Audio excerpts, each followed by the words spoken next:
What's up, guys? Chapter 15, Section 3, the rest of the physical geography of Russia, human-environment interaction. Today's episode brought to you by Niagara Water. It's delicious. It's good. It's good stuff.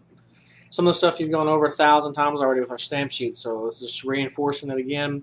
Be ready for a quiz. See y'all in a little bit. First thing is the Aral Sea. We talked about this. You've answered questions over this on the stamp sheet. Lost a tremendous amount of water since 1960 due to various irrigation projects. Evaporation has been an issue, but the irrigation is the largest problem with the shrinking of the Aral Sea. Dried up seabeds has become graveyards for ships, and then those winds that carry that dust that's now exposed that was used to be under the river, okay, now is out, being blown out.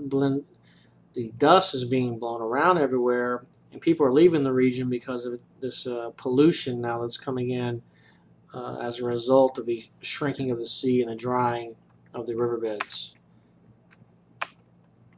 Here's a picture. You can read that stuff on the left-hand side, but you see these boats, which used to be the Aral Sea, and the rivers leading to the Aral Sea, dried up, abandoned, obviously not working, so it's a big issue. There's some more pictures of boats in and around the Aral Sea. This guy walking around next to a ship left in the Aral Sea. The Aral Sea receives most of its water from the Amudara River and the Saradara rivers.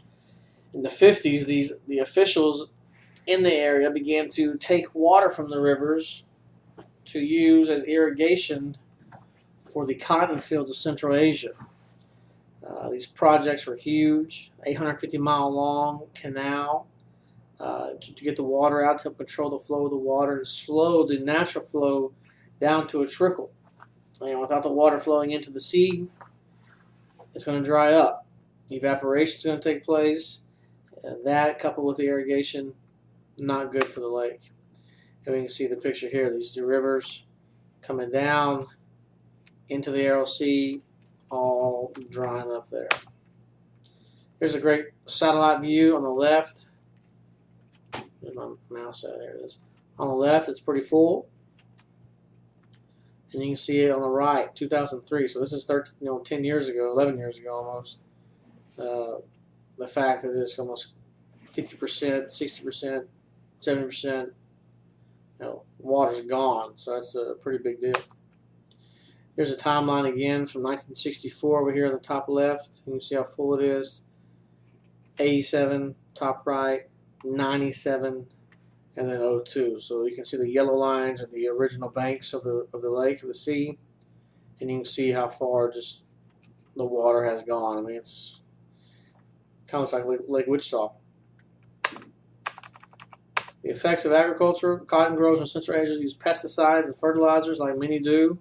The runoff gets into these rivers and lakes. Some get absorbed by the soil.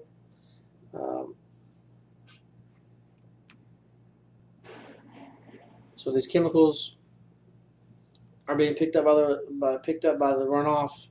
Runoff carries these chemicals into the rivers that feed the Aral Sea, and is killing the fish. 24 native species that once lived there are no longer there anymore. They're dead, mostly because of these chemicals and the pesticides and fertilizers. Also, pollution for people.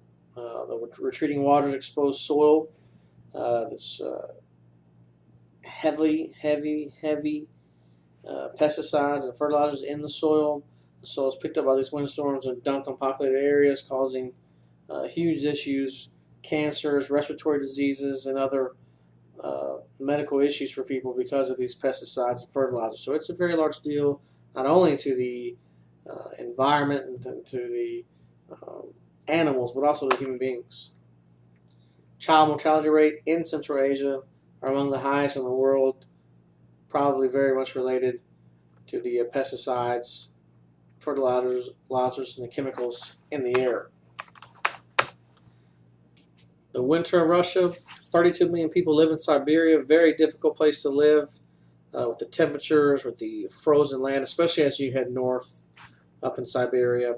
Very, very unique challenges for the people who live there. The temperatures vary from -90 in the dead of winter to possible 90-something degrees in the summer. That's a huge difference in temperature. Very long winters, short summers. Most of the year it's very, very cold in Siberia. Very harsh working conditions, although there are a lot of resources there.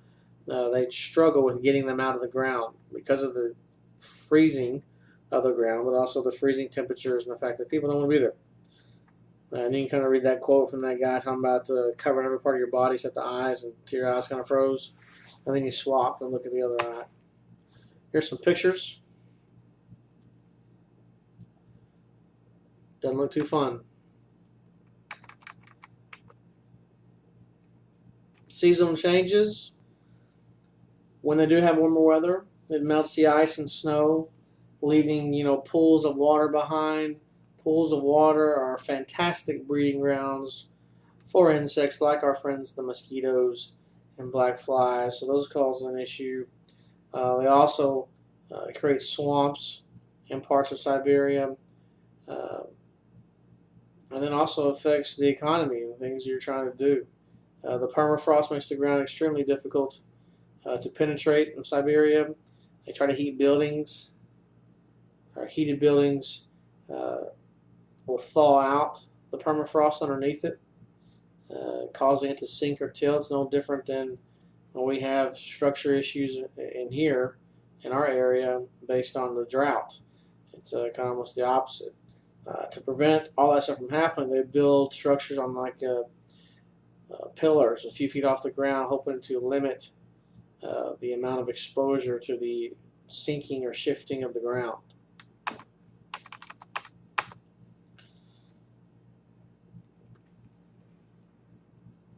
Most of the time, the harsh conditions tend to limit opportunities for the people of Russia. However, sometimes it works in their benefit.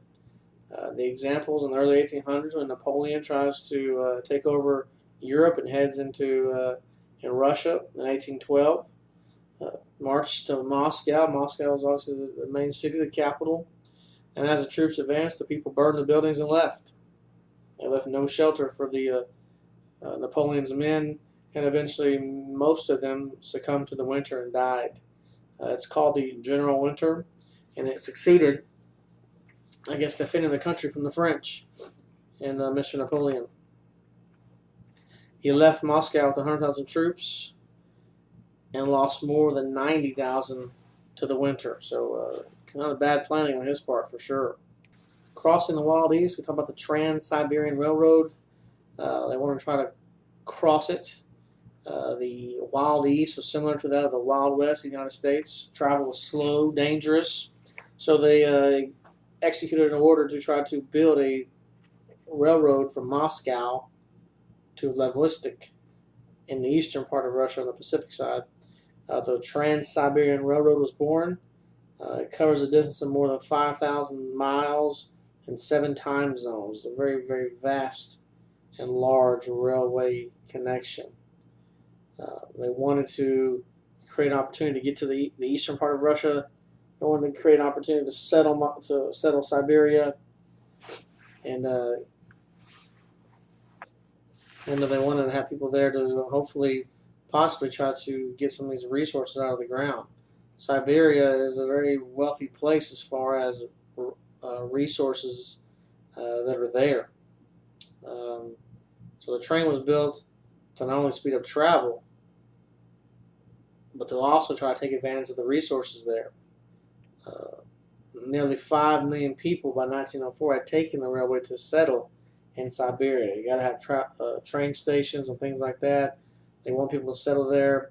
As they get there, then maybe those people are going to branch out and try to get those resources out of the ground, like coal and iron ore. It was a very important process in helping Russia become economically powerful, politically powerful by gaining these resources and using them to the country's advantage. That's the end of the show. Chapter 15, Section 3. human environment interaction, a lot of things that we've already talked about over the stamp sheet, and when we did our maps last week. I hope you enjoyed the show, and see you guys. Sorry, something happened on the screen, but it's over with. Human environment interaction. We've already went over this a lot, the stamp sheets and your maps from 2 weeks ago. Be ready for a quiz soon, coming up on this stuff. Hopefully I can post it. If not, we'll talk about it later. See you.